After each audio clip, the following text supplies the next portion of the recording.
Guys and welcome back to my channel. इससे पहले के पार्ट में हम लोगों ने देखा था हम लोग रेडी होके हॉल में पहुंच चुके थे, जहां पे अब वो लोग कार में बैठते हैं और निकल पड़ते हैं लैंड मैंशन की तरफ। लैंड मैंशन पहुंच के उन्हें मालूम चलता है कि इस पार्टी में उन्हें मास्क पहनना है अपने फेस पे। सब लोग अपने अपने फेसेस पे मास्क लगा लेते हैं और अब पार्टी में एंटर करते हैं। इन पांचों ओमेगास की एंट्री पे हर इंसान उसी पोजीशन पे रुक गया था और उन पांचों की तरफ देख रहा था, क्योंकि भले इनके फेस पे मास्क ने इनकी पूरी ब्यूटी को उनसे रोक लिया है, बट जितनी भी ब्यूटी उन्हें नज़र आ रही है वो इतना कहने के लिए काफ़ी है कि इनके सामने एक हेवनली ब्यूटीज उतर के आ गई हैं। यहाँ पे वेओशान एक रेड और ब्लैक कोट में था जो बहुत ज़्यादा ही ब्यूटीफुल, और वी कैन से कि हमारा वेओशान इतना ब्यूटीफुल है कि वो कुछ भी पहन ले उसमें वो और भी ज़्यादा ही ब्यूटीफुल और हैंडसम दिखता है। जांग चैंग ने एक वाइट कोट, ब्लैक ट्राउजर्स जो बहुत ज़्यादा ही हैंडसम लुक दे रहा था, क्योंकि उसके वाइट कोट पे एक छोटू सी किटन वाला स्टिकर भी बना हुआ था जो उसको क्यूटनेस में और भी ज़्यादा चांद चांद लगा रहे थे।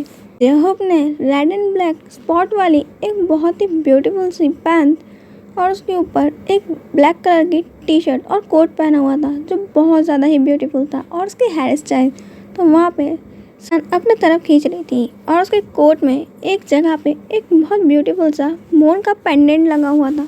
जेहोप ने एक पूरी ही वाइट ड्रेस पहनी हुई थी जिसमें वो बहुत ज़्यादा ब्यूटीफुल लग रहा था, और उस वाइट ड्रेस में सन का पेंडेंट लगा हुआ था जो बहुत ज़्यादा ब्यूटीफुल था, क्योंकि वाइट ड्रेस में वो सन एक अलग ही ब्राइटनेस दे रहा था। और उस वाइट ड्रेस को और भी ज़्यादा ही ब्यूटीफुल बनाने के लिए हमारा जेहोप है ना, एक बहुत ब्यूटीफुल सी पर्पल कलर का कोट और पर्पल पैंट पहना हुआ था, और उसके ऊपर उसने क्यूट से बनी का एक वहाँ पे एक पेंडेंट था, वो भी बहुत ज़्यादा ही ब्यूटीफुल था। इन पांचों को देखकर तो सबकी हार्ट बीट वैसे ही बढ़ी हुई थी। ये एक बहुत ज़्यादा ही ब्यूटीफुल और वी कैन से एक लीडरशिप वाली वॉइस यानी कि आती है और कहती है कि अटेंशन एवरीवन।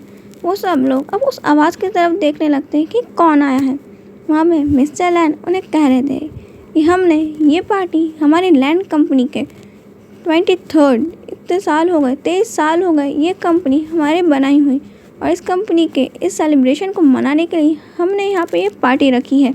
सो आप सब हमारे साथ यूँ ही कोऑपरेट करते रहिए और हम सालों साल आपके साथ यूँ ही बने रहेंगे।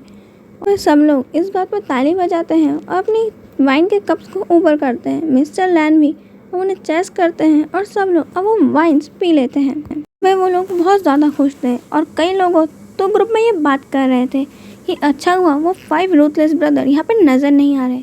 ये लोग उन्हें रूथलेस कहते हैं। जितने दर्द भरे तरीके से लैनवांग जी बिना किसी पे दया करे उन्हें मारता है, और लैन चेचान कितने बुरी तरीके से लोगों को टॉर्चर करते हैं, और ये तीनों भाई कितने भयानक हैं जब ये लड़ते हैं, बिल्कुल खून से प्यासे दरिंदे दिखते हैं।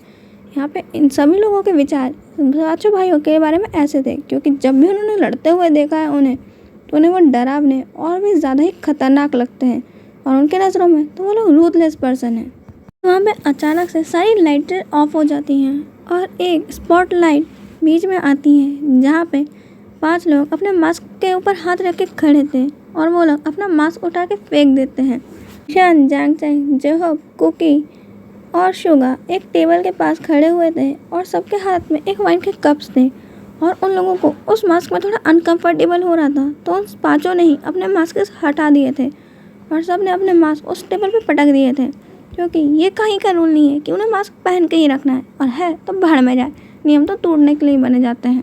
तो ये पाँचों भाई अपना मास्क हटाते हैं और उन सभी को एक बहुत डेडली ग्लेयर करते हैं, और जैसे ही लैनवांग जी के हाथ में माइक जाता है तो सब लोग की धड़कनें तेज़ हो जाती हैं कि अब ये माफिया किंग क्या बोलने वाला है।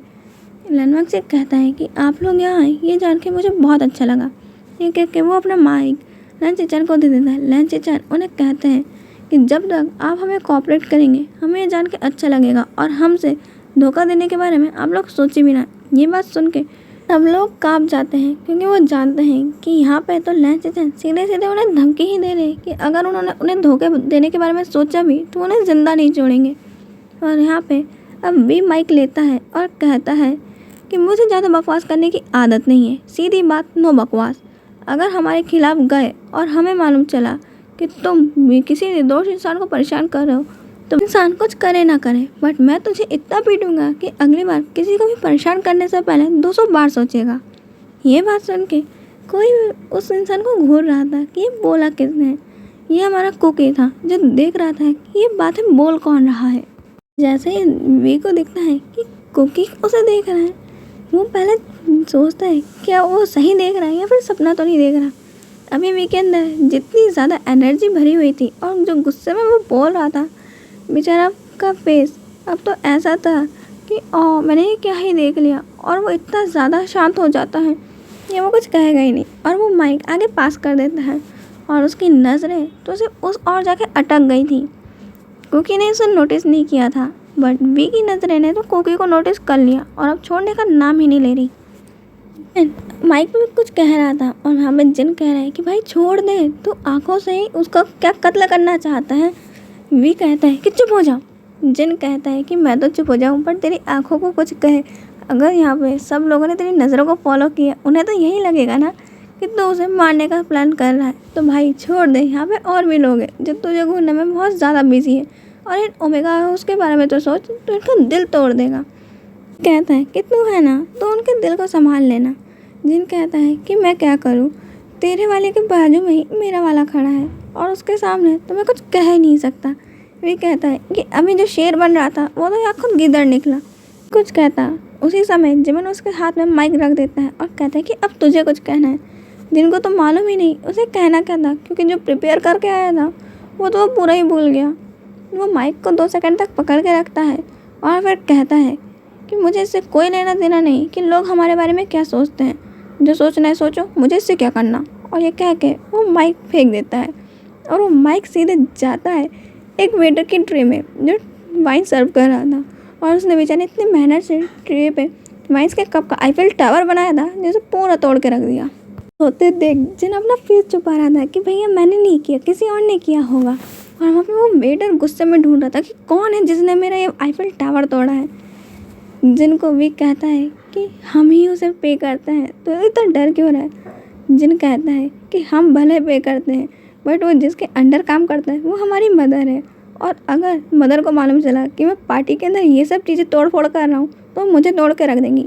तो ये लैनवांग जी और लैंसचैन अभी बातें करने में बिजी ही थे कि अचानक से उन लोगों की नज़रें वाइन काउंटर पे जाती हैं, जहाँ पे लैनवांग जी देखता है कि वेओशन को कुछ अल्फा ने घेर के रखा है और कुछ वेओशन के वेस्ट पे हाथ रखने की कोशिश कर रहे हैं, बट बहुत टाइम से वेओशन उन्हें मना कर रहा है। और जांग चेंग वेओशन को प्रोटेक्ट करने की कोशिश, क्योंकि वो अल्फा तो सुन ही नहीं रहा है।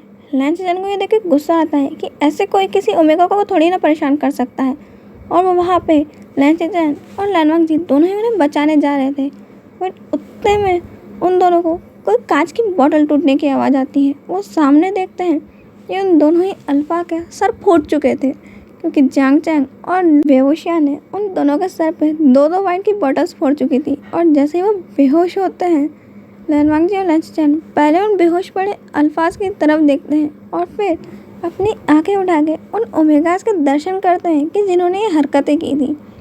यहाँ पर लैनवांग जी तो वेओशियन के इतने किलर लुक को देख के ही फ्लैट हो गया कि वेओशियन इतना ज़्यादा हॉट सेक्सी कैसे लग सकता है।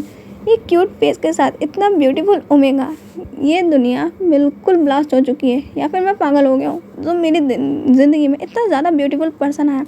अब तक ये पर्सन था कहाँ। वेओशियन के बारे में लैनवांग जी का ये ख्याल थे, और यहाँ पर लैंसचैन जांग चैंग को देख के यही सोच रहे थे कि so bold and so hot. वैसे इतनी स्लिम बॉडी के साथ इतनी ताकत ये लाता कहाँ से है, कोई मुझे भी बताओ, नहीं तो मैं इतनी जिम में इतनी टाइम बर्बाद नहीं करता। अगर ऐसे ही क्यूट ओमेगा मुझे प्रोटेक्ट करता। अब तो मैं हाउस हस्बैंड बनने का सोच रहा हूँ कि मेरी वाइफ ही सब करेगी और मैं घर पे बैठ के घर संभालूंगा और एक संस्कारी पति ही बन जाऊँगा। लैंसचैन तो जांग चैंग से बहुत ज़्यादा ही एडमायर हो गए थे, और यहाँ पे जांग चैंग और वेओशियन का मन नहीं भरा था। वो दोनों तो उसे लात से मार ही रहे थे उस अल्फा को, और भी मारना चाहते थे, बट कुकी आके कहता है कि मदर इधर आ रही। इतना सुनता ही वो लोग अपना जल्दी से कपड़े वगैरह साफ करते हैं, देखते हैं कि कहीं उन्हें चोट वोट तो नहीं लगी, और उन अल्फाज को लात मार मार के दूर धकेल रहे थे, वो हट ही नहीं रहे थे। तो जांग चैंग कहता है कि तू हट, मैं मारता हूँ, और एक ऐसी लात मार दे कि वो लड़कते हुए दोनों अल्फा तो दूर ही जाके कहीं गिरते हैं। जहाँ भी जाए बस मैडम यू की नज़रों में ना आए। और जल्दी से उन्हें हटा के अपने कपड़े वगैरह सब साफ करके पूरा पसीना हटा के पाँचों तो ऐसे खड़े हो जाते हैं कि मम्मी हमने तो कुछ किया ही नहीं, सबसे शरीफ बच्चे तो हम ही हैं, और मस्त पी लेते हैं। मैडम ये आके कहती है कि तुम लोग को मैं आखिरी बार कह रही हूँ कि यहाँ पे कोई भी मस्ती मत करना, लड़ाई मत करना, और मैं कह रही हूँ अगर यहाँ पे मुझे मालूम चला कि तुम लोगों ने फिर से किसी अल्फा को पीटा है या फिर किसी को हॉस्पिटलाइज करा है तो मैं तुम में से किसी को नहीं छोड़ूंगी, क्योंकि तुम्हारे अंकल ने मुझे बताया है कि जब तक तुम्हारा दिन शुरू ख़त्म नहीं होता है या फिर शुरू नहीं होता है, जब तक तुम किसी अल्फा को हॉस्पिटल ना पहुंचा दो। अब्रॉड में तो चल गया बट यहाँ पे ये बिल्कुल नहीं चलेगा। रोशन कहता है कि मदर आप चिंता मत कीजिए, हमने यहाँ पे जब से लेकर आप तक किसी को भी नहीं मारा क्या, हमने तो किसी को नजर उठा के भी नहीं देखा, उस इंसान के फेस पे एक खरोच तक नहीं आई होगी।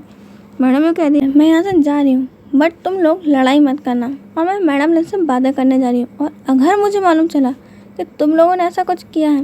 रोशन कहता है हम ऐसा कुछ नहीं करेंगे मदर, आप यहाँ से अच्छे से जाइए। मैडम ये कह के वहाँ से चली जाती हैं। यहाँ पे रोशन और जांग चैंग बहुत ज़ोर से सांस छोड़ते हैं। यहाँ पे जॉब कह रहा था कि तुम लोग क्या सीधे खड़े नहीं रह सकते हो।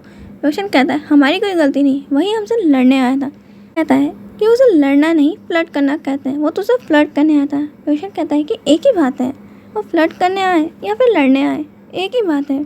अब लनवांग जी को उनकी बातें तो सुनाई नहीं आ रही थी बट हाँ रोशन के लिप्स मूव करते हुए नज़र ज़रूर आ रहे थे, और उस लिप्स के नीचे का मॉल जो बहुत ज़्यादा ही ब्यूटीफुल था।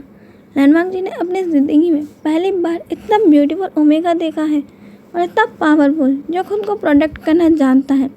लनवांग जी तो सिर्फ रोशन को घूरने में बिजी था, और वो कब से एक ही पोजीशन में एक फेस को लेकर खड़ा है वो तो उसने गौर भी नहीं किया था। और लनवांग जी के इस फेस को देख के वहाँ खड़े लोग डर गए थे कि अब हमने क्या कर दिया, जो माफिया किंग को गुस्सा आ रहा है, क्योंकि लनवांग जी के फेस से कभी भी मालूम नहीं चलता है कि वो क्या सोच रहा है। जी को पता करना है कि ओमेगा कौन है और इसके मैडम यू इस तरीके से बात कैसे कर रही थी, क्या ये इनमें से किसी एक पर्सन को जानते हैं, और ये पांचों ओमेगा को इससे पहले तो उसने कभी नहीं देखा। लनवांग जी के दिमाग में इतनी सारी बातें चल रही थी, और यहाँ पर लनवांग जी रोशन की चुपचाप से फ़ोटो खींचने का ट्राई कर रहा था, और एक दो फोटो तो खींच भी लिया था। जी रोशन के फेस पे और जूम कर ही जा रहा था कि अचानक से उसके सामने एक भयानक सी चेहरा आ जाता है। लनवांग जी डर जाता है और अपना मोबाइल हटा कर देखता है तो वी था। वी कहता है कि क्या कर रहे हो ब्रो। वी की बात सुन के लनवांग जी कहता है पागल है क्या, डराया क्यों। वी कहता है कि किसे देख रहे हो, मैं भी तो देखूँ। वी उस तरफ मुड़ता है और कहता है कि हो ये ओमेगा, क्या आपको पसंद आया। लनवांग जी कहता है कि ये क्या कह रहा है, मेरे को ऐसा कुछ नहीं है। वी कहता है ठीक है तो ये मेरा हुआ। वी कहता है कि भूल जा, वो मेरा है और वो सिर्फ और सिर्फ मेरा रहेगा। कहता है कि ठीक है तो गुस्सा क्यों हो रहा है, मैं तो मजाक कर रहा था। ये क्या, अब हमारे माफिया किंग चोरी से किसी की फ़ोटो भी खींचने लग गए। ब्रदर का है, मेरे को ब्रदर को बताना है कि यहाँ पे क्या हो रहा है। जब वो बाजू में देखता है तो लैंसचन में वही हरकतें कर रहे थे कि चुपचाप से जांग चैंग की फ़ोटो खींच रहे थे। वे कहता है बड़े मियाँ तो बड़े मियाँ, छोटे मियाँ सुभान अल्लाह। यहाँ पे बड़े मियाँ भी मतलब है कि लैंसचन भी चुपचाप से और चोरी से यहाँ पे जांग चैंग की फ़ोटो खींच रहे हैं, और लनवांग जी वे ओशान की तो उन पे चिढ़ाने लगता है और हंसने लगता है, और कहता है कि मेरा ओमेगा भी उनके भाई है क्योंकि आपको दिख रहा है वो क्यूटू सा। लनवांग जी कहता है कि तू फ़ोटो नहीं खींच रहा। वे अपना मोबाइल दिखाता है जिसका वॉलपेपर ही कुकी की फ़ोटोज़ थी, और वी के मोबाइल में तो इतनी सारी कुकी की फ़ोटोज़ थी कि क्या ही कहना। लनवांग जी कहता है तू सच बता कि तू यहाँ चाइना क्यों आया है। वी कहता है कि ऑफ कोर्स मेरा ओमेगा जब चाइना आएगा तो मैं अब्रॉड में रह के करूँगा क्या। लनवांग जी कहता है ये देखा ब्रदर, मैंने कहा था ये ऐसे यहाँ आ ही नहीं सकता। लैंसचन कहते हैं कि वांग जी तू सही कह रहा था, मेरे को नहीं लगा था कि हमारे लिटिल ब्रदर्स इतने ज़्यादा बड़े हो गए हैं। लनवांग जी कहता है कि वे सच बताना, जिमिन और जिन भी इनमें से ही किसी दो ओमेगास के पीछे है ना। वे कहता है कि वाह, मेरे को नहीं लगा था कि ये कोल्ड फेस इंसान इतने अच्छे कैसे कर सकता है। लनवांग जी कहता है कि कोल्ड फेस किसको कहा, इधर तो हाँ। कहता है कि वी ऐसा नहीं कहते हैं, वो आइस प्रिंस है, ऐसे कहो। वी सुन के हंसने लगता है और कहता है कि हाँ ब्रदर आप सही कह रहे हैं, और वो दोनों क्लैप करते हैं। लैंसचन की बात सुन के लनवांग जी कहता है कि ब्रदर आप ऐसा नहीं कर सकते, आप मुझे मिल के इनके साथ नहीं चिढ़ा सकते, आप मुझे बुली कर रहे हैं, मैं आपसे गुस्सा हूँ। ये बात सुन के लनवांग जी की लैंसचन कहता है कि ओ माय क्यूटी बनी, जरा खुद को तो देखो, अगर यहाँ पे किसी और ने देख लिया कि हमारा माफिया किंग इतना ज़्यादा क्यूट है तो उन्हें हार्ट अटैक ही आ जाएगा, जिसे वो रूथलेस कहते हैं। यहाँ पे तो वो क्यूटनेस से भरा हुआ है। आज के लिए इतना ही, हम मिलेंगे नेक्स्ट पार्ट में। बाय।